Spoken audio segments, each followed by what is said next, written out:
Hello అండి అందరికీ. ఈ ఆషాఢ మాసంలో అమ్మవారికి బోనాలు స్పెషల్ కదండీ! సో, అమ్మవారికి బోనాలు చేస్తారు. అలాగే వడిబియ్యం సమర్పిస్తారు. కొంతమంది 2 చేస్తారు.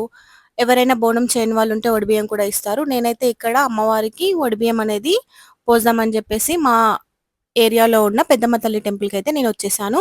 ఇలా అమ్మవారికి వడిబియ్యం పోయడం అనేది ఫోర్త్ టైమ్ అండి. ఇలా చేయడం వల్ల మాకు చాలా సంతోషంగా ఉంటుంది. సో, మేమైతే కంటిన్యూ చేస్తున్నాం ఇది ఫోర్త్ టైము. మా ఏరియాలో ఎప్పుడైతే బోనాలుంటాయో బిఫోర్ వీక్ మేము వడిబియ్యం అమ్మవారికిస్తాము. ఎందుకంటే బోనాల టైంలో చాలా రష్‌గా ఉంటుంది. సో, అందుకని చెప్పేసేసి మేము బిఫోర్ వీక్ అనేది వడిబియ్యం పోస్తాము. మంగళవారం, శుక్రవారం లేదా సండే రోజనేది ఈ ప్రాసెస్ ఇక్కడ జేస్తారు అమ్మవారికి వడిబియ్యం పోసేది. సో, మేమైతే పీస్‌ఫుల్‌గా అమ్మవారికి వడిబియ్యం పోసేసి చాలా సంతోషంగా మా ఇంటికైతే వచ్చేసామండి. సో, ఎవరైతే ఫస్ట్ టైమ్ నా యూట్యూబ్ ఛానల్ చూస్తున్నారో ప్లీజ్ లైక్ చేసి, షేర్ చేసి, సబ్స్క్రైబ్ చేయాలని అనుకుంటున్నాను.